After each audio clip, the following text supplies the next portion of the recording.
Graça e paz de novo, né, igreja? Amém? Quem participou desse sacrifício de louvor e teve o seu coração alegrado no Senhor? Levanta a mão para eu ver. Tá vendo, irmãos? É isso aí. Uma das ordenanças da palavra do Senhor é: enchei-vos do Espírito Santo com louvores, cânticos, hinos. Então faz parte a adoração e o louvor. Também diz assim: enchei-vos do Espírito Santo falando com salmos. Então, ainda dentro deste mesmo Espírito, participem comigo do compartilhar da palavra do Senhor. Ainda há mais coisa para Deus nos encher. Há mais alegria do Senhor reservada para nós. E hoje eu queria... Vamos começar orando, né? Está tão bom isso. Deus, é a Tua palavra, Senhor, é a Tua igreja, eu me incluo nisso. Paizinho querido, derrama sobre nós o Teu Espírito, do Teu poder. Aqueles que ainda não puderam desfrutar no momento do louvor, que venham se transbordar na Tua presença pela realização da Tua palavra. Em nome de Jesus, amém. Amém, irmãos? Olha, hoje o tema da palavra vai ser abolição da escravidão. O dia está quente, né, irmãos? Tá bom para a palavra do Senhor. Alguém pensou praia, eu tenho certeza. Pensaram aí, eu sei, eu também pensei. Vamos adorar o Senhor. Certo dia, uma jovem foi tentada pelo diabo e achou que não teria grandes consequências em pecar. Foi quando aquela jovem pecou e descobriu realmente que antes do pecado ela era livre. O nome dessa jovem alguém conhece? Eva. E assim o diabo faz com a gente até hoje. Eu vou só pecar um pouquinho, acho que não vai ter problema. E Paulo, preocupado com isso, falou para os coríntios, em 2 Coríntios 11:3, assim como a serpente enganou Eva pela astúcia, a mente, ele diz assim, eu quero evitar, eu me preocupo com isso, que a mente de vocês seja corrompida e se desvie da sua sincera e pura devoção a Cristo. Era uma preocupação de Paulo. Paulo pegou aquela situação de Eva, falou, gente, aquilo ainda acontece até hoje e eu me preocupo com isso. Estamos sendo enganados.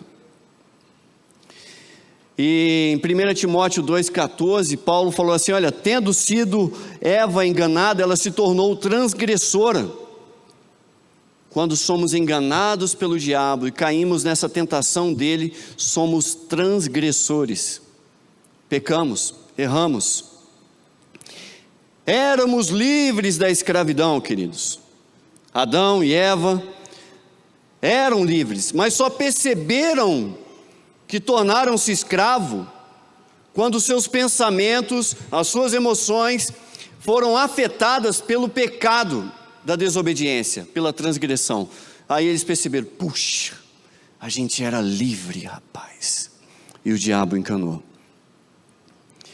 Então, algumas palavras já começaram a surgir. Deus falou para Eva, olha, multiplicarei as tuas dores. As dores já começaram a multiplicar por causa do pecado.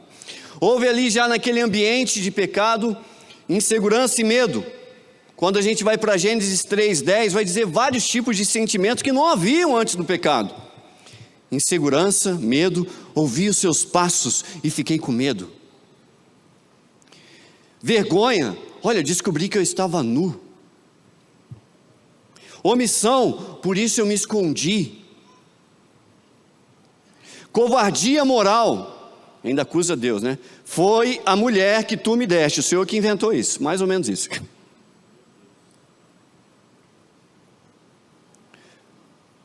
Fuga, quando cientes do erro, lá em Gênesis 3:8, ouvindo o homem e a sua mulher os passos do Senhor Deus, que andava pelo jardim, rapaz, uma coisa tão gostosa, um encontro da manhã no jardim do Senhor, como uma criança que vai correndo para o filho, meu pai voltou, aquilo foi atrapalhado. Esconderam-se da presença do Senhor. E é assim que a humanidade vem caminhando. Porque quando percebe que tem algo errado, não queremos ser confrontados pela verdade. E Deus é a verdade em si. Não precisa de palavras, não precisa de olhar. Estar na presença do Senhor é estar consciente do meu pecado. Incrível que essa percepção atinge até os animais, né? Eu já vi histórias de quando eu saio no quintal, meu cachorro não vem ao meu encontro, eu já sei que ele fez algo errado. Não tem isso? Eu já sei, posso procurar que vai ter alguma coisinha. Até os animais têm essa percepção, quanto mais nós, seres humanos. Não quero fazer parte da comunhão, não quero fazer parte da igreja, não quero ir no jardim, não quero louvar, porque não quero largar os meus pecados, não quero ser confrontado pela verdade. Mas a libertação vem justamente no encontro com o Senhor. E é desse assunto que eu quero tratar. Assim como os nossos pais, Adão e Eva, até hoje nós acreditamos nas propostas de Satanás. Dá para perceber a humanidade e no sucesso do governo, como Satanás tem mudado esse plano terreno. Cara, é o sucesso do diabo. Ele é o príncipe, o Senhor Jesus disse, ele conseguiu convencer para o mundo que pecado não é nada. Ele conseguiu. Aliás, ele já está até colocando como estilo de vida pecar. Deseje pecar. Em João 12:31, diz que o diabo é o príncipe do mundo, então está sob o governo dele.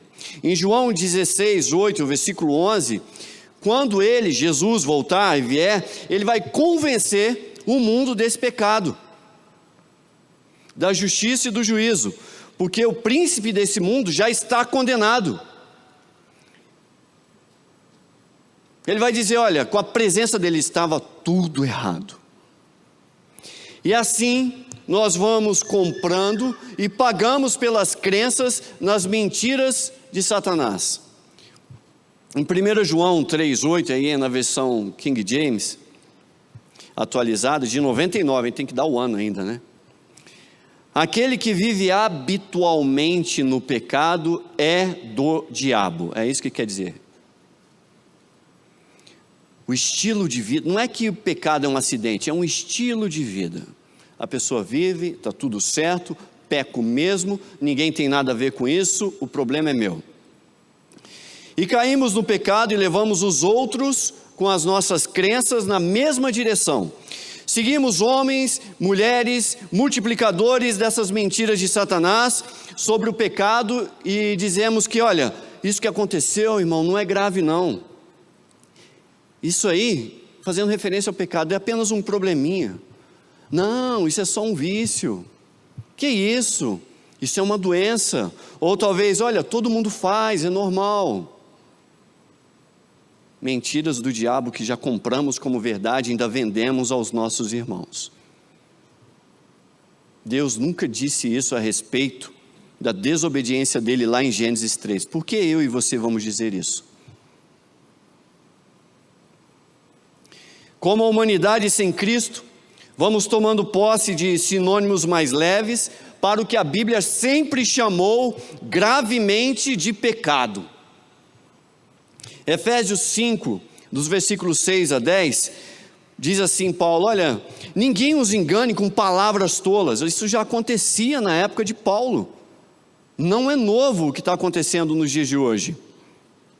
Pois é por causa dessas coisas que a ira de Deus vem sobre os que vivem na desobediência.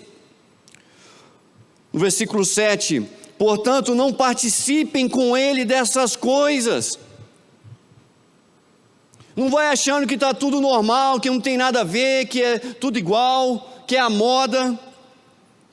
No versículo 8, porque outrora vocês eram trevas, vocês pensavam assim, mas agora são luz no Senhor.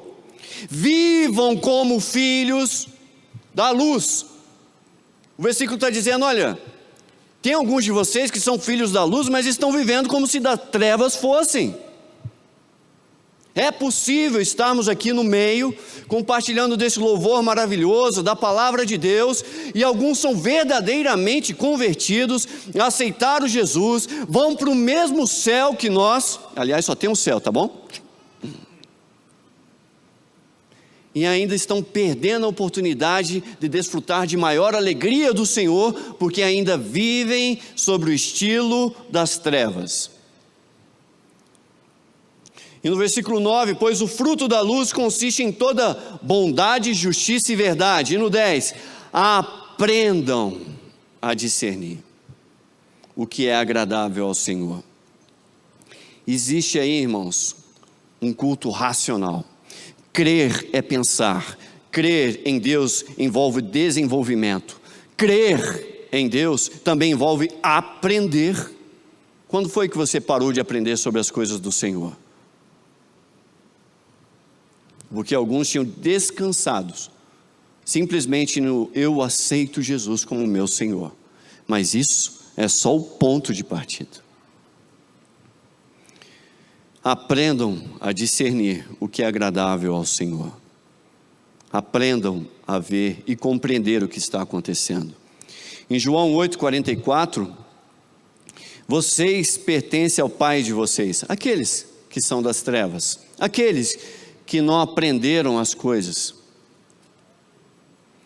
O diabo, vocês pertencem ao pai de vocês, o diabo, e querem realizar o desejo dele. O mundo vive assim, irmãos, com o objetivo de realizar os desejos satânicos,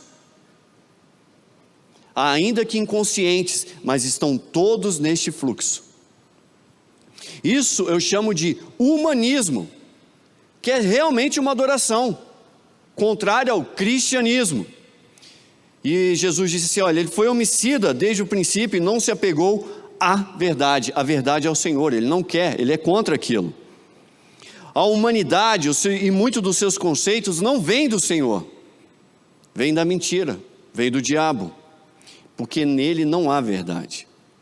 E diz o verso ainda, quando mente fala da sua própria língua, do que lhe é próprio, pois é mentiroso, ele é o pai da mentira. Queridos, acreditando nas mentiras de Satanás, nós seguimos sabotando a nós mesmos e aos outros. Os escravos só descobrem o que é liberdade quando livres estão. E por livres aqui eu estou dizendo salvos em Cristo Jesus, por meio do Espírito Santo, que nos santifica e nos aperfeiçoa. Ezequiel 13:22 diz, porque mentindo vocês desencorajam o justo. É possível no nosso meio, crente, pastores, líderes, ainda desencorajarem o justo, contra a minha vontade, diz o Senhor, e encorajam os ímpios a não se desviarem dos seus maus caminhos para salvarem as suas vidas. Não, cara, está tudo certo, é isso aí. Não, isso não tem nada a ver com Jesus. Isso não tem nada a ver com salvação. Isso não tem nada a ver com a vontade do Senhor. E volto para o que Paulo fala, aprendam a discernir. A humanidade usa bases para a refutação da fé, da verdade, ou até mesmo a relativização da palavra de Deus, durante muitos anos. Em 1600, a astronomia era verdade e tantas coisas. Em 1700, entrou a física newtoniana para revolucionar os pensamentos, olha como é que são as coisas. Em 1800 entrou Darwin, querendo meio que anular e tentando explicar como é que a vida se desenvolve. Em 1900 veio Freud dizer como é que eram os relacionamentos. Queridos, tudo isso passa. Tudo passou. A Terra nem é mais o centro do universo, e um dia foi pregado assim. Entendo, a ciência não é muito diferente da indústria da moda, tá bom? As teorias, na maior parte, mudam constantemente. É verdade que o conhecimento científico não muda tanto quanto o comprimento da saia e o corte do cabelo do pessoal, mas muda. As mudanças são sempre anunciadas com aquelas palavras assim: revolucionário. Já ouviram isso? Eu já ouvi. Formidável, descoberto agora, o que se sabe agora vai mudar o mundo. Rapaz, estou ouvindo isso já faz tanto tempo. Olha, eu tenho uma notícia antiga para vocês, pra caramba, muito antiga, e é boa. Jesus liberta do pecado. Simples assim. Revolucionário, formidável, e digo mais, eterno. Não muda. Não digo que não haja descobertas relevantes no campo da ciência, até porque Deus usa isso. Mas a humanidade crê e tem fé, tá certo? E relativiza a verdade bíblica sobre o espírito do homem, sobre o que ele entende do ponto de vista dele as coisas. Conforme, eu digo, a moda do século ou conforme o modo secular de viver. Como? E vão encorajando.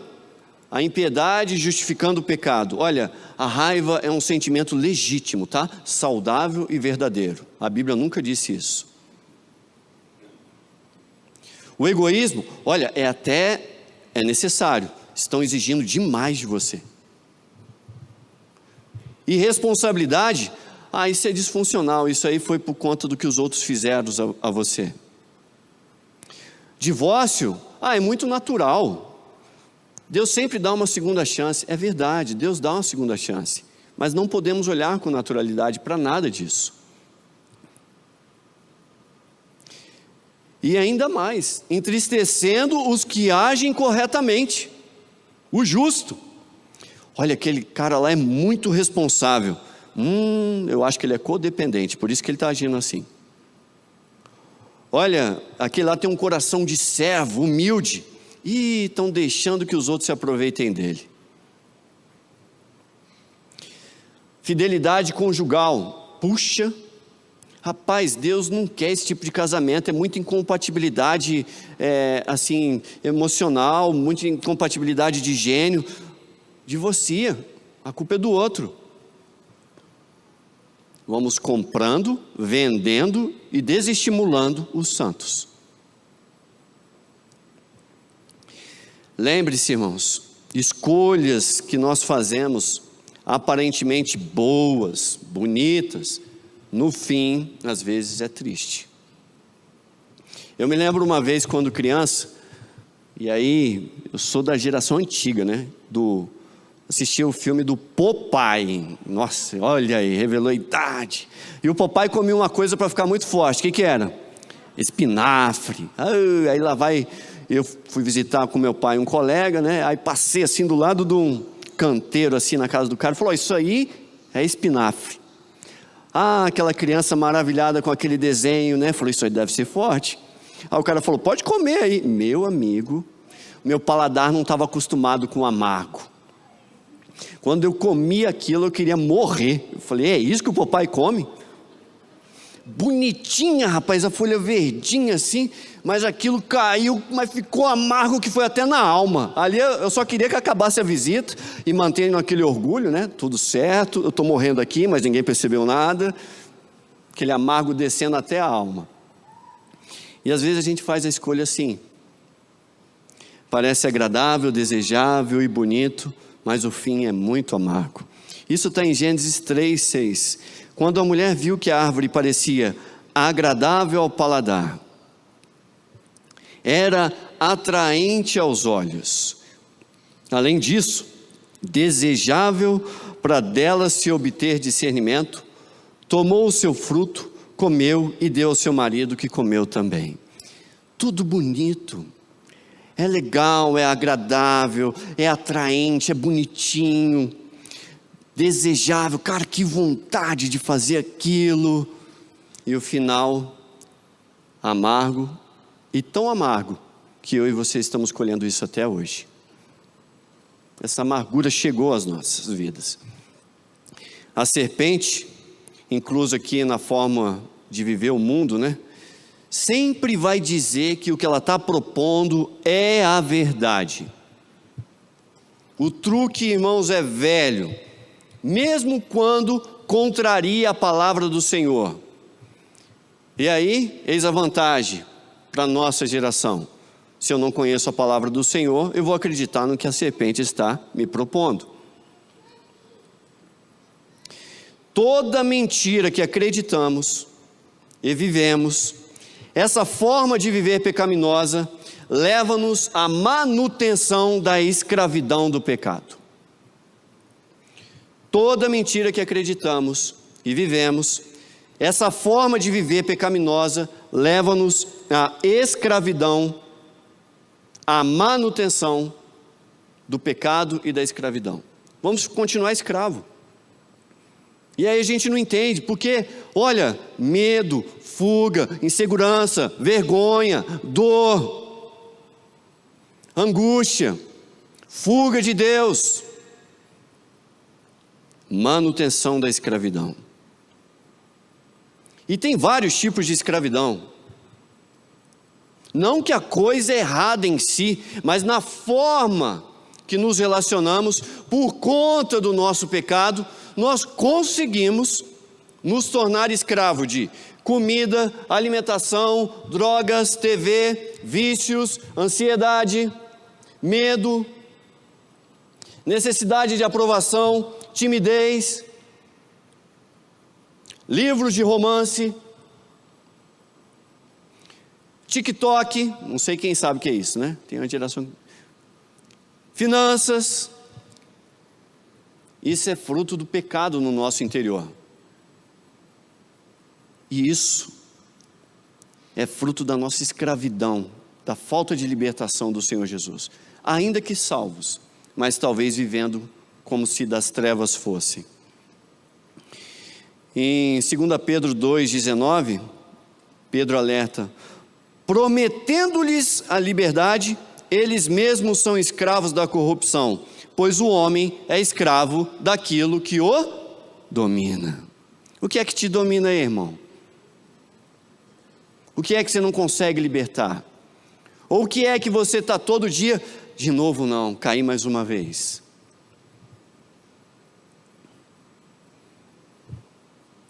Supor a verdade não é a verdade. João 8,32 diz: e conhecerão a verdade os libertará. Isso aqui, o pessoal está usando o versículo de forma vazia do seu sentido, mas não é isso.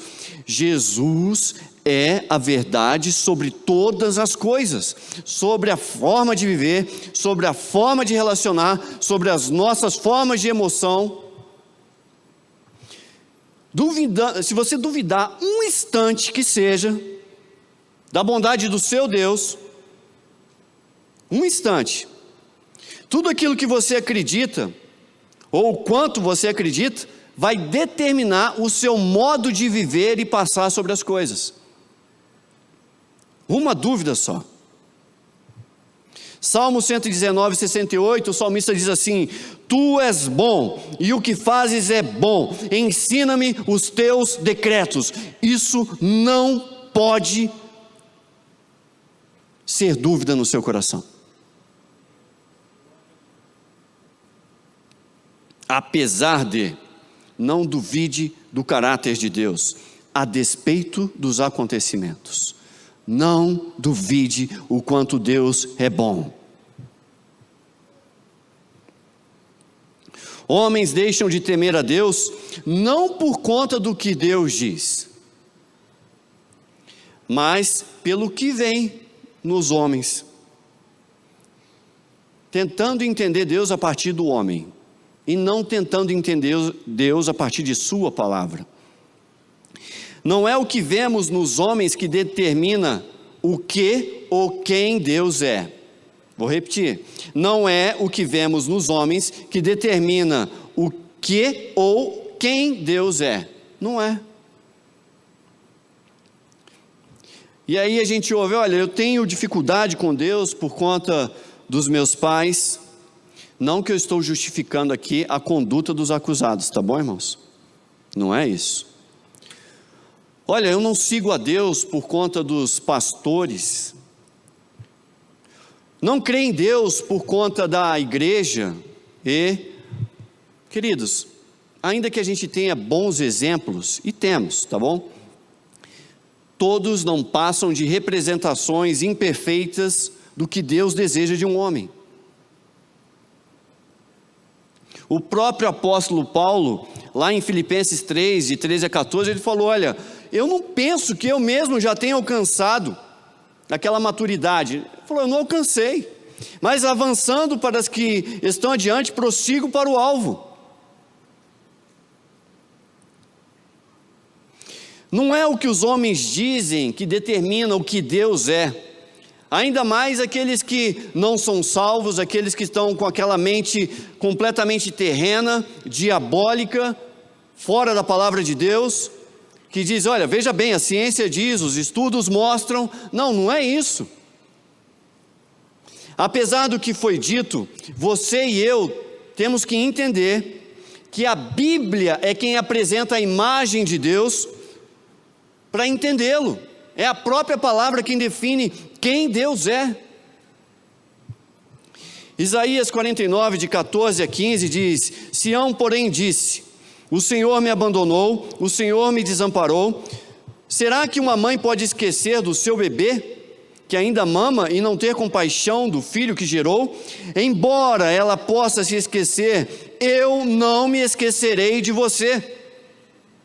Ainda que a sua paternidade tinha sido disfuncional, Deus está falando aqui: olha, eu não sou assim. Eu não esqueço. Eu amo de verdade. E assim as pessoas têm tentado desconstruir Deus, nem sei se essa frase existe, né? Impossível. A partir da existência humana, a partir dos relacionamentos humanos. A Bíblia diz que a imagem referente para entender Deus está em Cristo Jesus. Hebreus 1:3 diz: o Filho, Jesus, é o resplendor da glória de Deus, a expressão exata do seu ser, sustentado todas as coisas por sua palavra poderosa. Jesus define quem é Deus. Apenas nas verdades da palavra de Deus encontramos conforto. Apenas. Nossa sociedade está condicionada a pensar que não somos obrigados a conviver com o pecado, a dor, os problemas, as aflições, e para ela sempre há uma solução à vista. Estou com dor de cabeça, toma um analgésicozinho. O chefe está ruim, pede demissão. A pregação não está boa, o estilo não bate, muda de igreja. O meu cônjuge não está me valorizando, encontra um que valoriza. Ou alguém que ouça você, ou que te dê lazer. E assim vai. A sua vida vai ser restaurada. Nunca vai ter solidão na sua vida. O dinheiro vai bater a sua porta. Cara, e tem tantas outras pregações e tantas mentiras por aí. É mentira sobre mentiras. E o interessante, que eu ando passando em algumas igrejas e vejo assim, aí fala: aleluia, amém, amém sobre uma mentira. Aliás, depois da década de 60, todos nós temos direitos e têm que ser cumpridos. E temos o dever de protestar, ainda que os nossos direitos estejam interiormente apoiados sobre orgulho, vaidade, egoísmo, ainda que esse direito seja protestado de forma completamente pecaminosa. Tudo está justificado. Segundo Satanás, né? E o diabo diz amém nessa hora.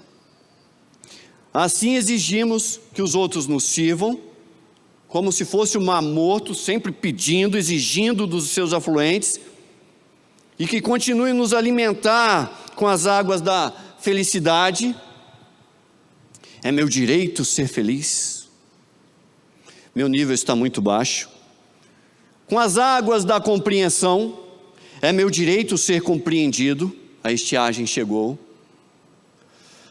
Olha, é meu direito ser amado. Eu é meu direito ter um bom casamento, é meu direito ser respeitado, é meu direito ter umas boas férias, é meu direito uma boa noite de sono.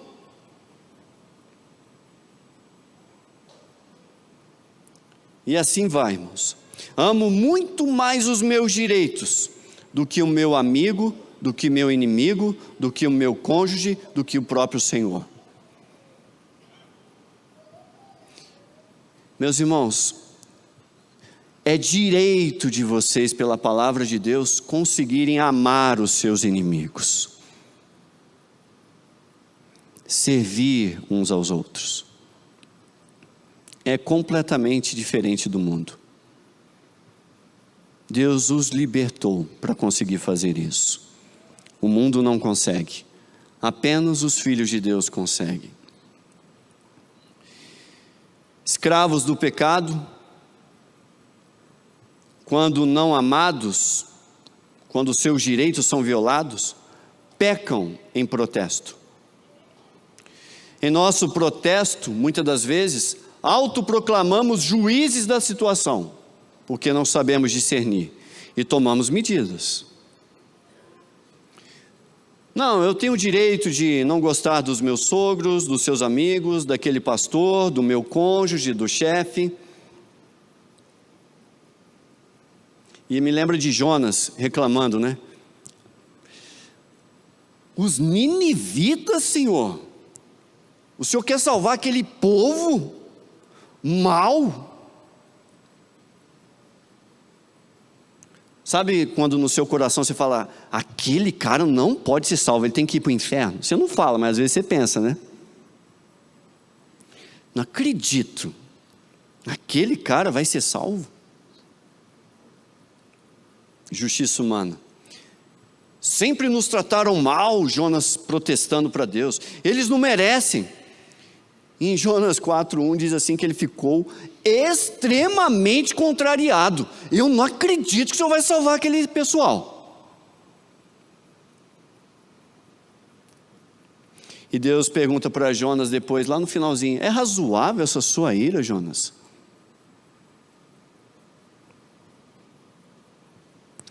Talvez sobre uma pergunta divina dessa aí, a gente tem que perguntar, olha, a gente não está agindo com Jonas, e diz o texto que Jonas não respondeu, não concluiu.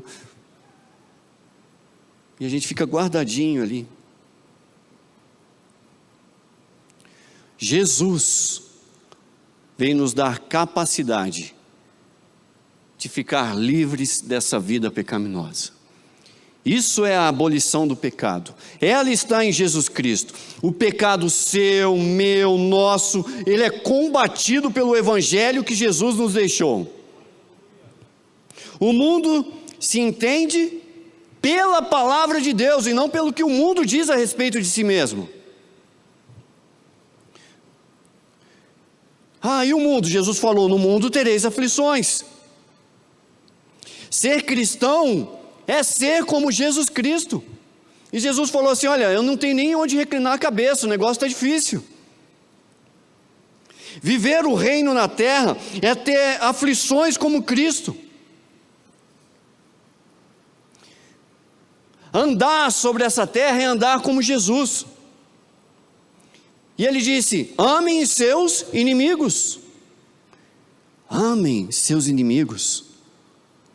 Aí às vezes vem um casal, eu não amo mais a minha esposa. Eu falei, sua esposa é sua inimiga? Eu falei, não, se é para amar o teu inimigo, o que resta para sua esposa? Qual a desculpa que há? Não, ela é minha inimiga. Eu falei, então tem que amar. Opa, sem saída, né? Pastor, a minha esposa, o meu marido é meu inimigo declarado, então ame. Eu odeio ele, é exatamente isso, então ame. E o que eu faço agora? 1 Coríntios 13, ame. Isto é o Evangelho, isto é o reino, isto é Jesus. Crer, irmãos, envolve pensar, envolve aprender, envolve discernir. não é lendo e não entendendo que vocês vão crescer. Temos que ler a palavra, esforçar em compreender. E quando a gente não medita, não compreende, não aprende, ainda que salvos em Jesus, vivemos como escravos do pecado, perdendo a oportunidade de desfrutar maior alegria como Jesus andou sobre a terra. Isso aí é a velha síndrome de Gênesis 3, a síndrome do pecado original. O mundo vive assim: Senhor, olha, foi a mulher que tu me deste, foi o marido que tu me deste, porque foram os pais que o Senhor me deu. Por que Salomão não falou isso? Por que José não falou isso? Olha, foram os filhos que eu tive, porque então foram os meus irmãos, por isso. Por que José não falou isso? Foram os sogros que tu me deste, ó Deus. Ruth não disse isso. Foi o patrão que o Senhor me deu. Daniel não pensou assim, e o pessoal sabe o perrengue que passou Daniel. Esse é o Evangelho. Você e eu, ainda hoje, devemos ouvir, porque Deus, desde o Éden, continua chamando a cada um de nós, perguntando: onde você está? Onde você está? José, Maria, filho, onde você está? Deus toma o passo, Deus dá a iniciativa. E o que Deus quer? Que eu e você venhamos nos arrepender de seus pecados. Eu já estou finalizando, irmãos. Deus quer que você admita a sua escravidão. Olha, eu sou escravo das minhas emoções, dos meus pensamentos. E Ele quer que depois dessa admissão, Ele quer te libertar.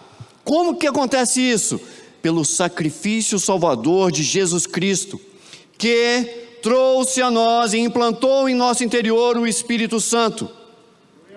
Aí vem a mágica. E o Espírito Santo no seu interior.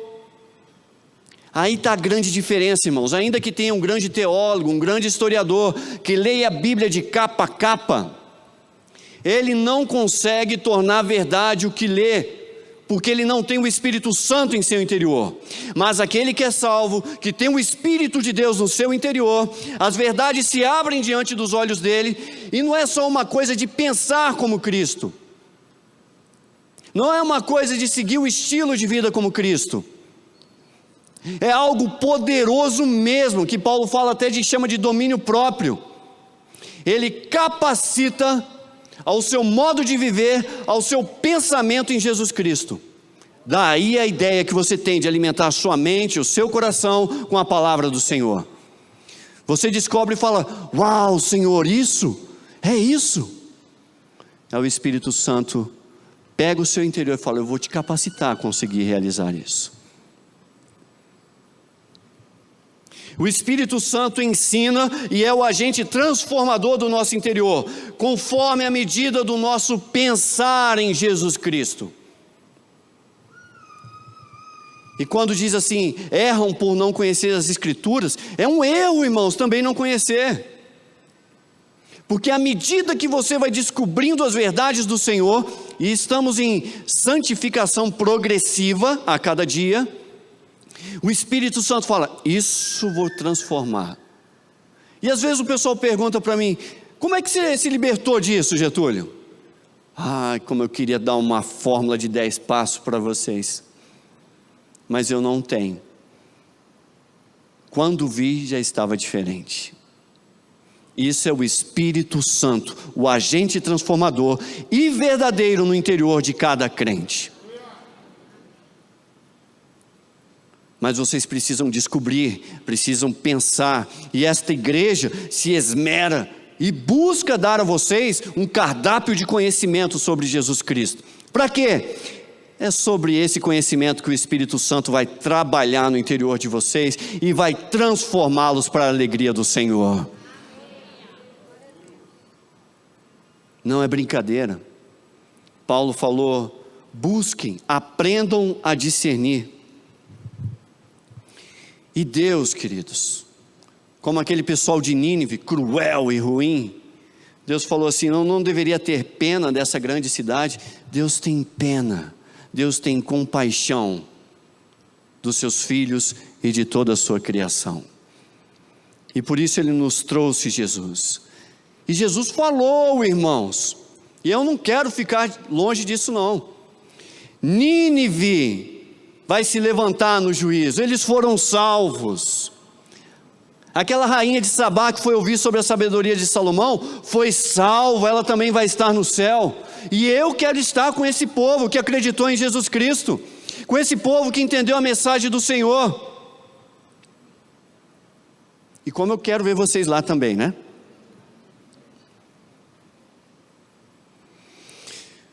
E volto para João 8,36. Portanto, se o Filho os libertar, vocês de fato serão livres. Vamos colocar de pé? Então, o que eu proponho para vocês nessa manhã é que de fato vocês se tornem livres. Se você não tem Jesus no seu interior e não aceitou como seu Salvador, decida no seu cantinho aí: eu quero esse Jesus. E o Espírito Santo fará morada e vai capacitar na transformação do seu interior. Se você é crente hoje, tem vivido uma vida desleixada no conhecimento e no aprendizado das coisas de Deus, arrependa-se, porque é sobre este conhecimento que lhe falta que o Espírito Santo não pode operar mais na sua vida. Enche as suas mentes do pensamento e do conhecimento do Senhor, para desfrutar de maior alegria de Jesus Cristo. Curva a sua cabeça, vamos orar. Senhor Deus, há aqui, ó Pai, entre nós, os que são escravos do pecado original, de que ainda não renderam a sua vida a Jesus Cristo. Eu oro, ó Pai, para que a escama dos olhos caiam, para que o entendimento seja claro e para que as mentiras de Satanás caiam em nome de Jesus. Que o Teu Espírito Santo esteja pairando sobre essa vida. Senhor, há aqui os que aceitaram Jesus Cristo, e eu oro por estes, ó Pai, que têm vivido uma vida por vezes desleixada no conhecimento do Senhor, com pouco pensar, com pouco refletir, e por isso, por vezes, têm vivido como escravos das trevas e como se da luz não fossem. Senhor, eu oro para que a mente deles não seja corrompida e não desvie da sincera e pura devoção ao nosso Senhor Jesus Cristo. Senhor, que seja um ano de renovo, um ano em que essa igreja venha perceber o poder transformador de conhecer e discernir as coisas de Deus. Que venham, Senhor, caminhar pela esperança e pela verdade da Tua palavra, negando, Senhor, pensamentos, emoções, que por vezes, e muitas vezes, são influenciados pelo pecado. A começar em mim, Senhor, que venhamos crescer no discernir das coisas espirituais. E obrigado, ó Pai, por tão grande piedade em nos salvar ainda pecadores e deixar a Tua palavra para conseguirmos andar sobre esta terra. Em nome de Jesus, amém. Amém, irmãos? Tenha uma semana não desleixada, mas com o praticar da palavra do Senhor, buscando conhecer e compreender as coisas de Deus, porque é sobre isto que o Espírito Santo opera. Que o amor de Deus, a graça salvadora e capacitadora de Jesus Cristo, venham acompanhar vocês nessa semana, com crescimento, com força, com fé, com discernimento, em nome de Jesus, amém. Vão na paz, que Deus abençoe a igreja. Obrigado.